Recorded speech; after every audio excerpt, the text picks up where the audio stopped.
Hey everyone, and welcome to a brand new episode of Four Friends in a Book podcast. My name is Chris Colston, and I'm here with my good brother Isaiah Tukes for a special segment of our show, which we call the Author Spotlight. So, Mhm. if you aren't familiar with Four Friends in a Book, typically we are just a book club and we select a book each month to review and read as a part of our book club. And we meet here to discuss it and to talk about it, and also talk about things that may or may not relate to that book. Mhm. But in our author spotlight segment, we try to get on the opposite side of those pages and hear firsthand from the author, get their perspective, and also hear their journey about how they came to write that book and get some behind the scenes information from them. Just a little insight and perspective from the author itself. So have a very special guest on our show today. Actually, it was one of our book selections for January 2024, the Mhm. Unapologetic Guide to Black Mental Health. She is a professor at the University of Houston, a Mhm. clinical psychologist, and a leading expert in African American mental health.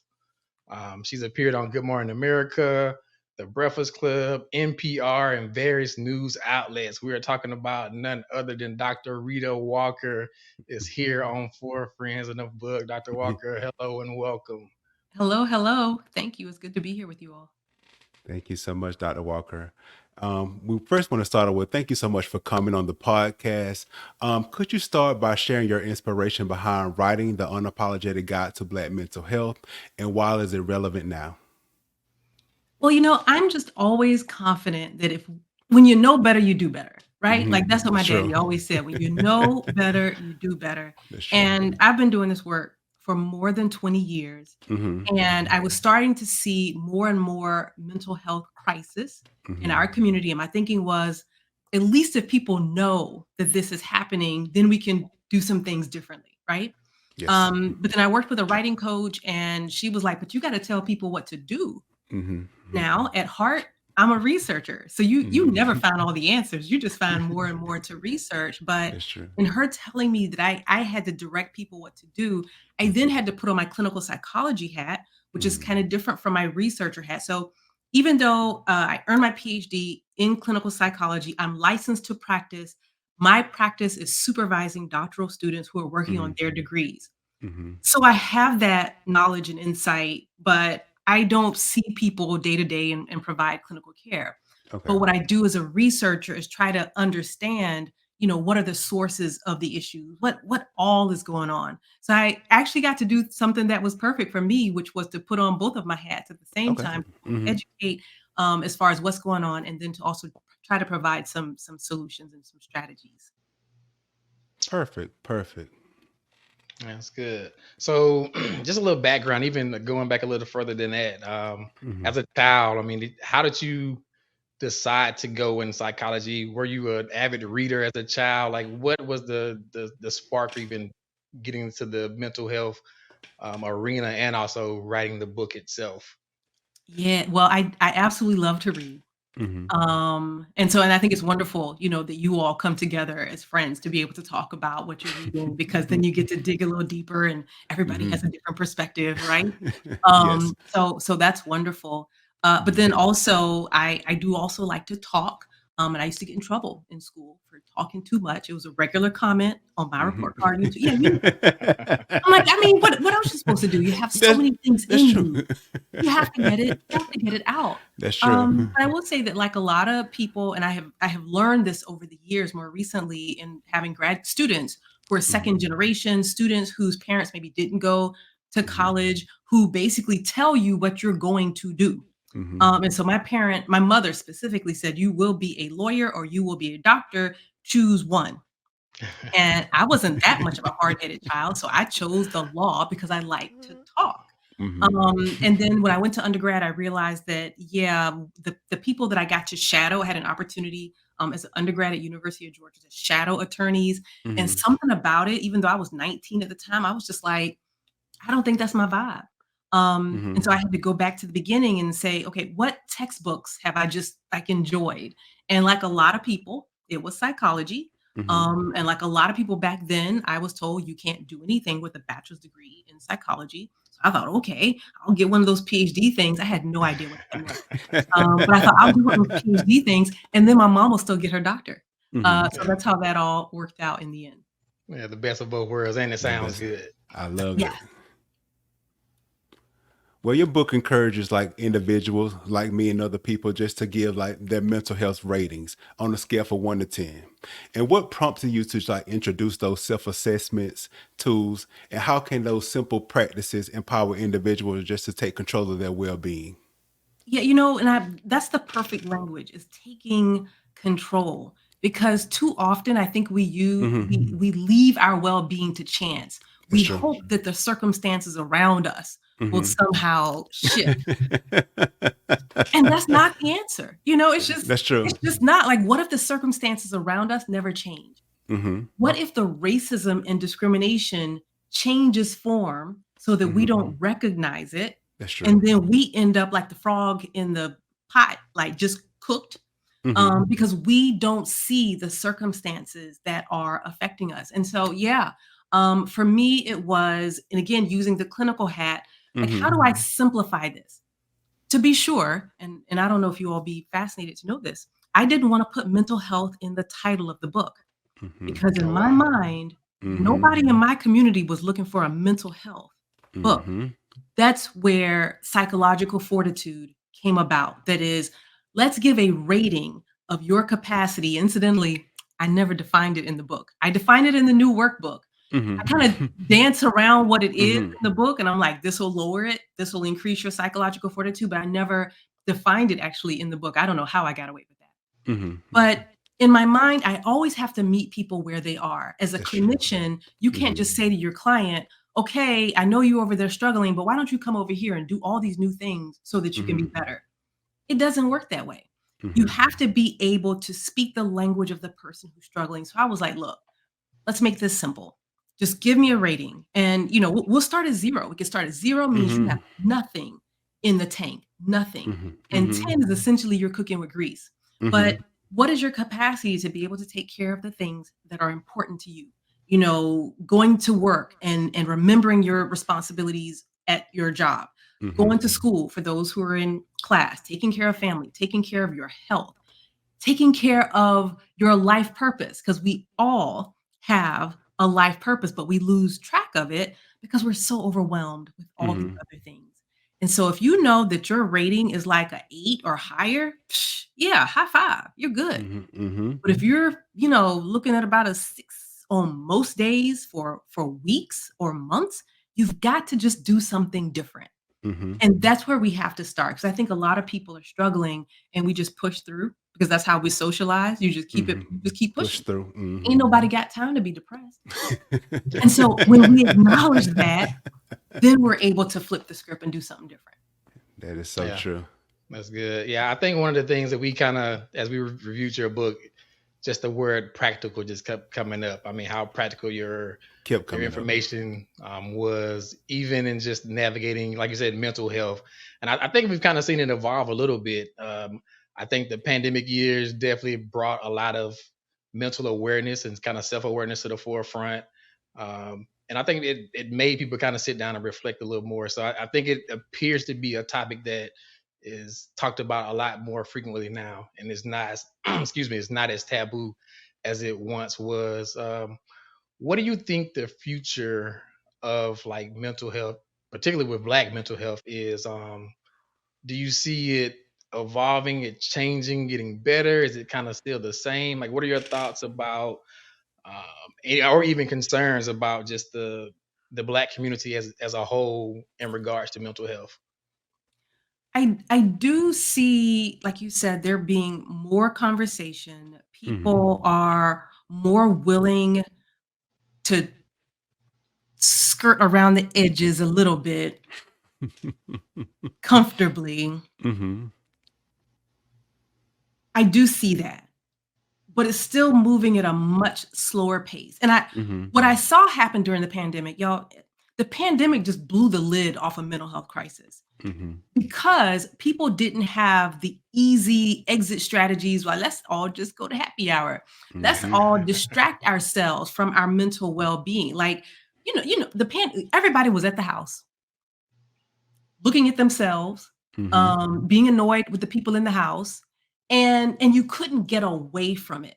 Mm-hmm. And so I do think that now that, certainly the height of the pandemic has kind of settled a little bit, people basically went back to what they were doing. Mm-hmm. But for some, not enough, but for some, they were willing to say, okay, maybe I do need to see a professional to be able to talk about this. The problem with that is that the mental health workforce isn't what it needs to be. And so folks are, as an example, looking for Black professionals. There aren't enough. Mm-hmm. Folks sometimes I saw something on social media recently where somebody thought that their like not their trainer, it was their coach. They thought that their coach was a mental health professional. People still aren't educated about what it means to actually see a licensed professional. There's just a lot of misunderstanding and still under treatment as it relates to mental health, and still much more stigma than we need there to be. And I hear it, I still hear it a lot, where folks are vulnerable, but they're afraid to say something because, their granny response is still, well, back in my day, we used to Mm-hmm. do, we didn't have all these issues back in my day. And so what you gonna do with that? Yeah. And I So it's and I want moving to. at so there's Uh, progress, but it is a snail's pace. mhm. And I want to add something to that. When I was reading your book, it was like everyone has that backstory or the same background. Like you said, my granny said, if you talk about mental health, it seems like a taboo in the Black community. Like you can't talk about that. You have to pray that off of you. And I like that you over and over again that you offer practical steps. That's what we talked about. These practical steps of how to get through these situations. Like we can have religion, we can have Jesus, but we also may need a therapist too as well. And I like that you did not shy away from doing that. And I think therapy offers that clarity and that navigation of how to when you're going through stuff, it teaches you how to navigate through those life experiences. And I think and I really do appreciate that you actually put those practical steps in your book of how we get through things. Yeah. It has to be practical. I mean, because we don't have the bandwidth to do nothing super sophisticated. That's true. So we gotta make it small, so to increase the chances that someone will do the thing. Like a Uh-huh. lot of people, they have a musical playlist, but they never thought to just turn it on when they were having a tough time. That's true. It's so in that way, like, being intentional, Hmm. about our minds, like, Hmm. it doesn't take a whole lot, but we still have to be mindful, and that's why we first have to start with, "Okay, I'm not quite feeling right. Okay, Hmm. that PF thing, what was that? Ooh, I might be at a 6. I probably need to do something." As Hmm. opposed to, "Yeah, I'm not feeling right. Let me just go, I don't know, keep fighting and getting in arguments with people," and like, we can take control and do something different, and it's Hmm. really not even hard. Now, Hmm. for people who do have, more serious kinds of mental illness, and the Hmm. signal for that sometimes is they know that their auntie and their uncle and their dad, and so it seems like mental health issues run in the family. That's Hmm. usually a good signal that they may need medication, and they Hmm. definitely need to see a licensed professional. Hmm. But one thing I will mention, because you talked about, needing Jesus and, looking Hmm. for help. I was so excited a couple of weeks ago. Actually, my pastor, Reverend Marcus D. Cosby, who is Okay. pastor at Wheeler Avenue, which is Hmm. considered a mega church in Houston, Hmm. actually said from the pulpit, Hmm. that some folks need to see a professional. And I think we need more Hmm. folks in the pulpit saying that. Don't not pray. Please Hmm. pray, but pray Please. for a mental health professional. Hmm. Yeah. That's Yeah. true. That's good. Yeah. I saw that clip you posted here on social media. Um, and we talked about even reading other books. Like it seems that typically like sex, finance, and like health, so mental health, physical health are always kind of taboo topics within the Hmm. Black community, even within the Black church as well. And so to hear your pastor make that statement, I think that is a positive thing to kind of showcase the evolution of how we now view mental health, and that hopefully things will get better because we are actually having those conversations now. Yeah.